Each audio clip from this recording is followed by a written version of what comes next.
Welcome back to the House of Faith and Fashion right here on the Connect Network TV. With me, I'm your host, Toby Rubenstein, author of the best-selling book, The House of Faith and Fashion. Every week, I try and bring my books to life. This week, by now you've all heard of the passing of Iris Apfel. The entire industry, the fashion industry, the creative industry, the jewelry industry, the rug industry, the interior design industry lost a giant this week. She is a woman that embraced originality and authenticity and encouraged everybody to do the same. I'd like to dedicate the House of Faith and Fashion's Hallelujah Fashion Moment to my friend and mentor, known as the rare bird of fashion. Her style will continue to influence for ages to come. As I sit here wearing Iris Apfel glasses that she gave out for her 100th birthday party to all of her guests, and I'm going to adapt. Less is a bore and more is more. And I'm going to put on the earrings that she gave me. So these are her personal earrings that she gave me at a show last year. And I just want to tell you what she means to me personally. There are certain people that you meet in your life that are larger than life, certainly more than you could describe in an Instagram post or even a TV show. Iris Apfel, to me, was more than more. She taught me that life needs to be lived and talent needs to be nurtured and pushed to reach legendary levels. I am so grateful, and I have nothing but gratitude for her for being a force of good in my own career and helping me see clearly to the path that I created, the House of Faith and Fashion. I thank her for knighting me, basically, as the fashion rabbi and agreeing with her friend Fern Malice and her invaluable contributions to both of my books. Her quote is on the cover of my second book, and her essay is in book 1 and book 2. And so I want to wish her the most wonderful journey up into heavens where she is going to be God's personal stylist. There is nobody more equipped to be God's personal stylist, as she probably plays in the greatest closets and jewelry collections and interior design that's waiting for her up there. Iris Apfel is proof that when you use your God-given talents, you live through your art. Iris Apfel, which I coined the phrase eternal relevance, which is way past fashion icon, because fashion icon is too small of a word. Because forevermore, there will be a look that only means Iris Apfel. Just like I have on all my bracelets, all my necklaces, and her glasses, and her earrings, I hope to one day grow up to be just like her. Really, that's one of my goals. So stay tuned, because up next is another, this happens to be the iconic episode, but he is a style icon who's dressed the biggest names in the industry and beyond. So get ready to discover the secret behind the scenes with the one and only Ty Hunter. This is unbelievable. You won't want to miss this exclusive glimpse into the world of high fashion and A plus celebrities. And later I'll be joined by published fashion and costume designer Evette Monique. This episode is filled with personal style. So stay tuned.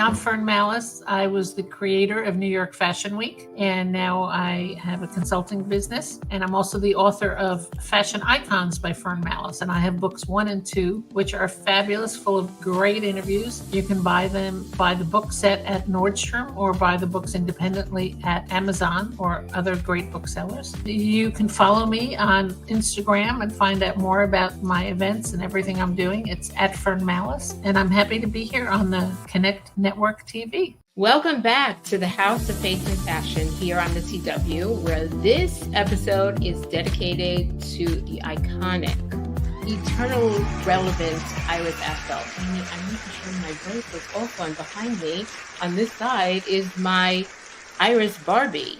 But our next guest is no slouch. He's not just a celebrity stylist, but a visionary whose impeccable taste has left an indelible mark on the world of fashion. Renowned for his collaboration with the one and only Queen Bee, Beyonce herself, our guest has not only elevated the looks of the music royalty, but also become a style icon all to himself. From the red carpet to global tours to the Met Gala, he's been the creative force behind some of the most iconic looks we've ever seen. Today, we have the honor, and I'm also like to call him my friend, of sitting down with the fashion maestro, the trendsetter, the man who turns dreams into reality, Ty Hunter. Hi, Toby. How are you? I can hear you with me. That intro was lovely. You love it? You can put it in your PR pack if you want, but I meant every word. Thank you. You look fabulous, by the way. Am I channeling my Iris? Yes. Doing my Iris? The new hair color. Yes, actually, these are from Iris. She gave them to me. This is from her personal, and these are her eyewear. I mean, I think, she's had so many things. We all have a lot to learn from her. Let's put it that way. We do. I love all the stacking, like how she just like stacks so many bracelets and stuff. Like, you're doing it. There we go. I hear her saying to me, "What happened to the other arm, Toby? You're leaving the other arm bare." But, I don't want to make too much noise with all this jingling that's going on.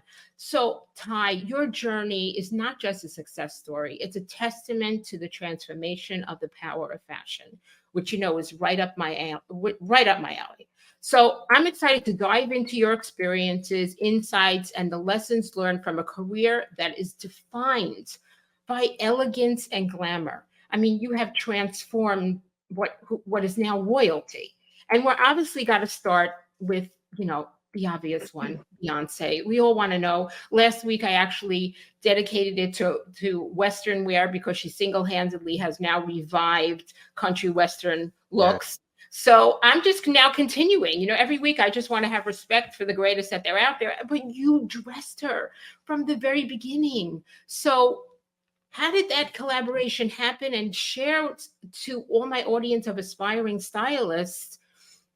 Tell us. Just talk. Okay. How the collaboration happened, I'm going to try to make this really quick, but I was in the medical field, and I found out a good friend of mine. I worked on artificial heart valves. I used to send under a microscope, and this place became a place I dreaded because I found out a really good friend of mine had a heart valve. And the president at the time had family leave. I lived in Austin, so I contacted my cousin that lived in Houston. And I went to my boss and told him a little lie. I was like, I'm having family issues. I need a little time. And he was like, we love you here. You can come back whenever you want. And I knew that I had 3 months. So I contacted my cousin who lived in Houston, Texas. And I was like, can I come stay with you for a week or two? But that ended up being forever. And I ended up moving there because I loved Houston. And so I started working at different stores and doing visuals at different stores in Houston.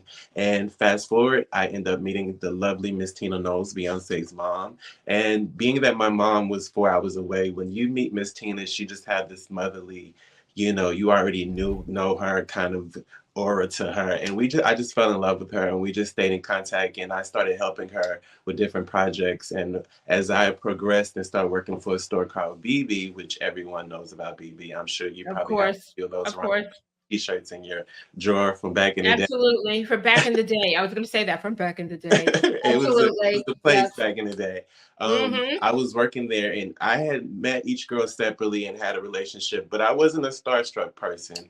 And the girls were like really growing, and they were like neighborhood superstars and went beyond. And they were known for no. But when Charlie's Angels Independent Women dropped, they were like growing. And Miss Tina was like, I'm gonna get you out of here one day. I didn't believe her, but I had a day off. And I called her, and the rest is history. My first job was the Survivor video and the Grammys. Oh my God, I'm a survivor. Okay, I see those outfits. You know what? You have dressed them to a point where when you hear the song, you actually see the clothes, and that to me is remarkable brilliance, Ty. I am I am so appreciative of your genius. And I'm not even saying that, I'm saying that really, it's not light. But what is the most valuable lesson that you learned from collaborating with Miss Tina, then the group, then Beyonce? Which you went, you had a, you had a path. Yeah, I would definitely say just overall work ethic. Like Beyonce is one of the hardest working people I've ever experienced, and what is the hardest working person I've ever experienced in my life. Like she dedicates so much to her craft, and she learns so much in her craft. She's not just going up there singing. She's learning about the light. She's learning about sound, and she's learning about all of the behind the scenes. And just from that, I would have days where we would work hours and hours, and I'm like, how can I complain when this young lady is on the stage performing, yet going home and looking at the footage of what she's done and choreography and all those things. So it's not even about the clothes. It's just her work ethic is just beyond. I really respect her for that, because it's so obvious in everything that she does that she manages the entire package of Beyonce and what she looks like from head to toe, not just the singing part or the acting part, which everyone respects her brilliance. But then you wrote a book. Your book, Makeover from Within, is a fantastic resource for those who are interested in not only the world of styling, but also your personal story. Yes. So what was your main goal in writing your book? And do you think you achieved it, or are we going to get ready for book 2? Yes, I will be working on book 2. I knew it. I felt it. I knew it. But definitely it's, I everyone wanted me to come out with a style book, which was, of course, what everybody wanted. But I definitely wanted to tell my story and let people know, like, all the trials and tribulations I've been through and where I've come from, and just give that push of you can do and be anything. And just my whole, believing in and just having faith in overcoming a lot of obstacles. I wanted that to be my story and let people get to know me. A lot of times we just see what we work, the great people that we work on, but there's a lot of great people behind the force behind those people. I wanted people to know that. And just being a young father, being a caretaker to both of my parents who have cancer, and just that whole roller coaster of life, and still pushing through and believing that I can do and be. And even though I'm still going through storms, but learning that that's just part of the journey. Right. Well, your humility is often admired in the industry. How do you maintain such a sense of you're grounded, especially when working with these high profile celebrities? That's always always a big enigma. Can you shed some light on that? I just believe that I don't look at celebrity as celebrity. I look at all of us as human beings, and I just really put out what I want to receive. And, it's a lot of prayer, meditation, learning to be alone, stepping away from it, and just learning to say no to certain things, and not just seeing everything as a paycheck. Your mental health is so important. And so just learning to just move at the flow that you believe that works for your spirit and your soul. And, I pray a lot and believe in the high powers and my ancestors and all of those great things that keep me afloat. How do you humanize the experience for your clients? Like this seems unattainable. Your job seems unattainable. How do you it goes with the grounded part. How do you look at them in such a human way when most people are gawking at them? I don't know. I've been blessed to just look at mankind as, we all one. A lot of people have little gifts here and there, but at the end of the day, we all God's children. And I've just never looked at anyone better than me. I feel like leveled around certain rooms. I could go be over here and there, and I belong in those rooms, in those spaces. I've learned to carry myself with knowing that I'm enough, and I just never looked at celebrity as a higher power. I look at the man above as the higher power. Oh, I can give you the fashion hallelujah moment, because you're speaking my language. Amen to that. With the fashion industry constantly evolving, what trends or changes do you foresee shaping the future of styling?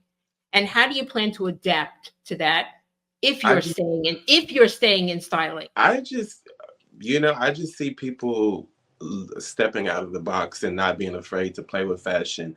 And I just be glad when we get to a place where trend does not exist. Like, just find what works for you and what makes you happy and go from there. I don't like trending things. I like to be outside of the box. If everybody wants it, I don't want it. And if I do have it, I'm gonna disrespect it and paint it or cut it up and make it my own. So I just hope we get to it. And I see it happening, and I see, men are not afraid to go there. Yeah. The carpet used to just be about women, and now it's about everyone. So the change is happening. And even though I am a stylist, when I do work with my clients, I make sure they're part of the transaction. I don't just be like, oh, this is look number 7, throw this on. This is what everybody wants. And that's how you can see certain people walk out on the carpet and they don't have the confidence to pull these things off.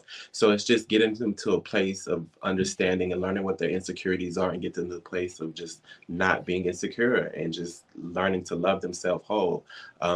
This is my saying that I say all the time: we're not born with clothes on. Our first outfit is our skin. And so until you get right in that outfit, you're going to always have problems. So just learning to love yourself and whole, and the person in the mirror, if you're okay with it, I'm okay with it, let's go. You're preaching fashion, and I'm using the word preaching because it's really very much a part of you. And I think that this is a lesson that we all learned from Iris. Iris never followed a trend. She was anti-trend. She was authentically herself.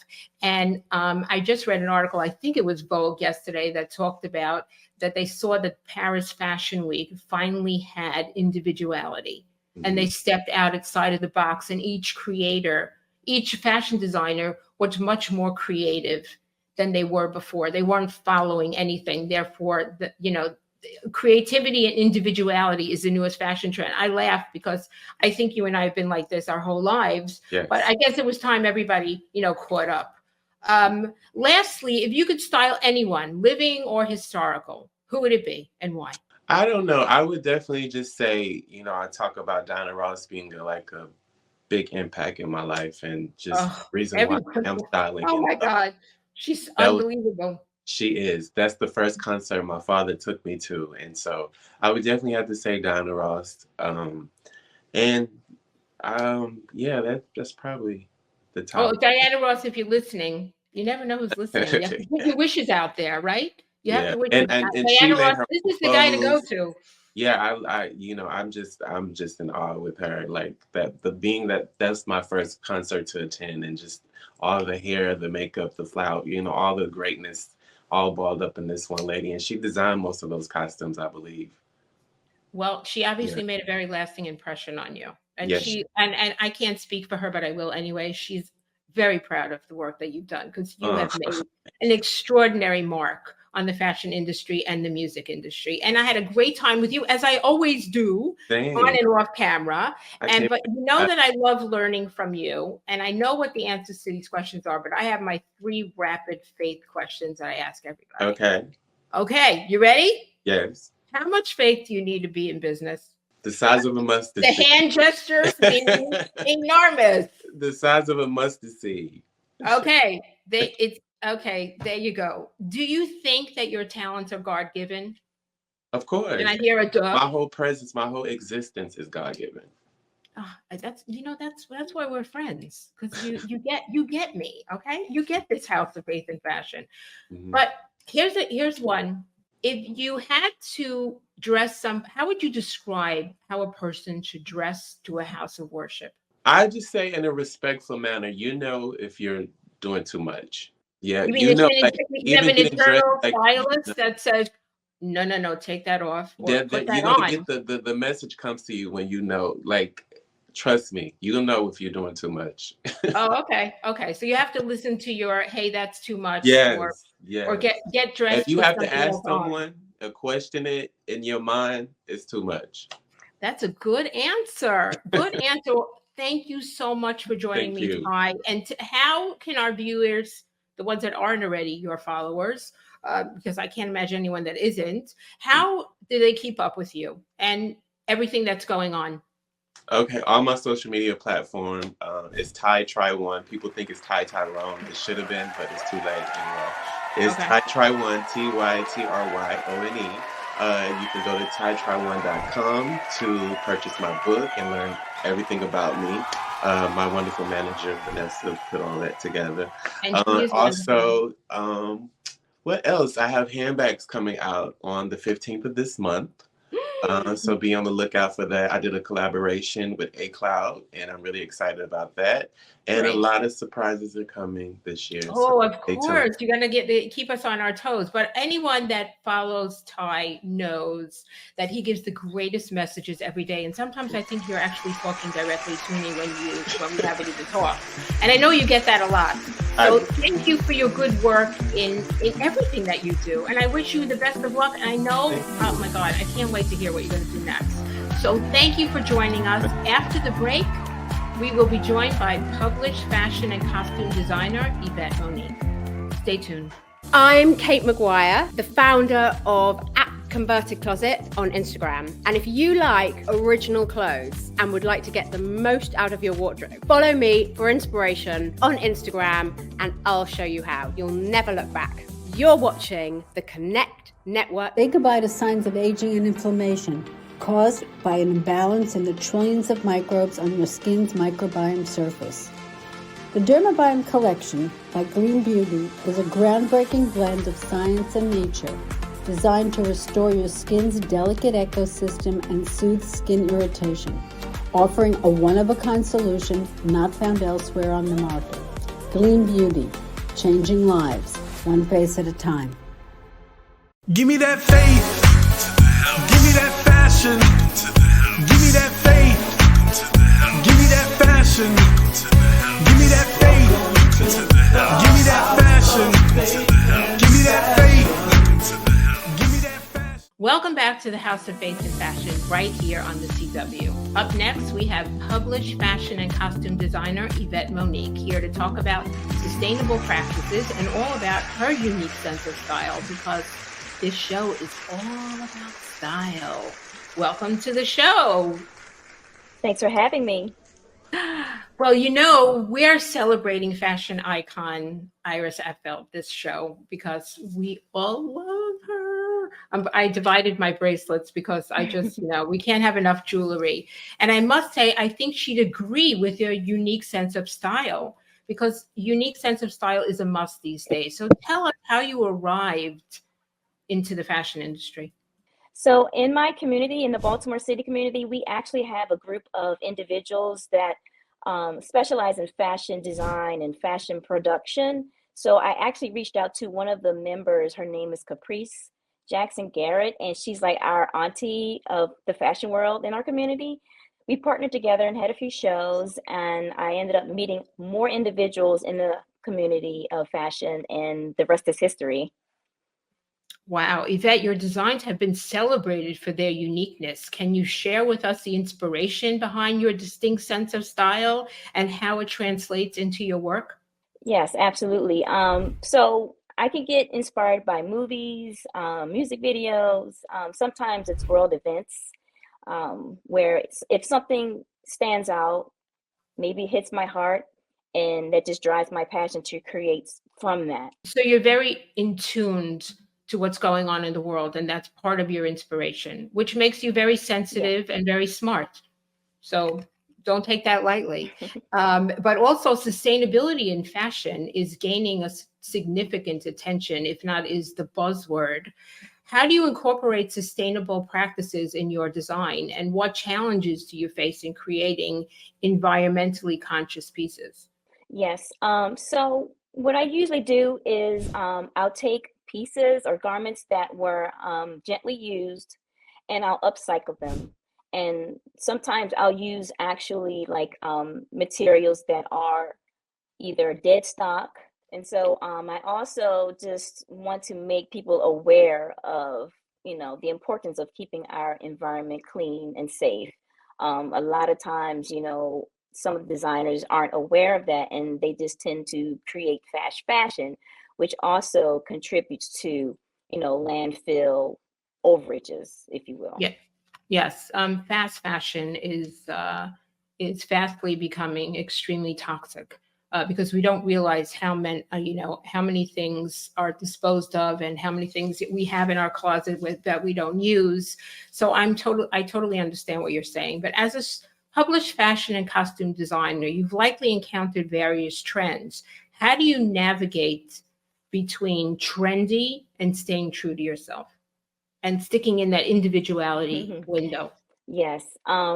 So I just kind of take that trend and I make it my own, whether it be something that's all low cut. I'm not that type of person that wants to go out in a low cut top. So what I'll do, I might just add a hint of lace, to cover it. But I mean, you still give you that image of a low cut, but just not exact, and not in your face. I understand. So you're putting in your own practices within the trends that's going on. You're always putting your own spin on it, which is great. So many aspiring designers look up to you for inspiration. Can you share any key lessons or experiences that have shaped your journey as a successful designer?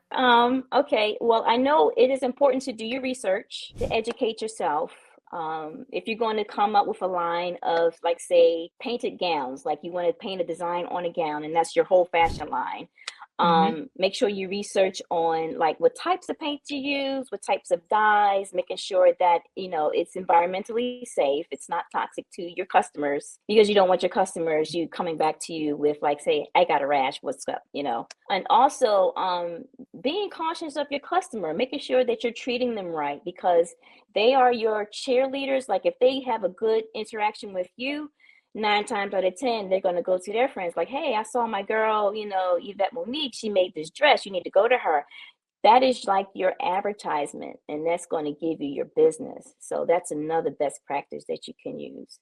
Great. So what stylists and designers are you following? Oh my gosh, there's so many. Of course, Ty Hunter. I'm also following Lana Ray. She's one of our big moguls for stylists here. And there's a young lady named Elise of Creator Styles. I've worked with her. She's great. Great. So in the world of fashion, collaboration is key. Have you collaborated with other artists or designers to further your commitment of this sustainable fashion direction that you're going? Yes. So I've actually worked with a local designer. Her name is Brandy of Cycle Designs. And she actually is an upcycler like myself, but her take on her designs is that she takes clothes and she paints all over them. Like, it's really fantastic how she goes. It's almost like a work of art. And she got me to come out my box. Like, she was like, don't be afraid to be outside the box and just do what you feel, because 9 times out of 10, it's going to be great. Someone's going to love it. So don't ever be afraid. So I really value her for that. So you can find me on Instagram at Evette_Monique_couture. And I have a link in my bio, which will take you to my Etsy site. And there you can look over some of the pieces that I have done recently. And they can take a look and they can purchase if they like, or they can ask me questions, book a session, whatever. Oh, that's great. Thank you so much for coming. I really, really appreciate it. Thank you so much. Well, cheers to another episode of the House of Faith and Fashion, which has been iconic because it's all about icons and individuality and eternal relevance. And thank you, Iris, for just bestowing that upon us. Thank you. See you next week. You're watching the Connect Network TV on the CW.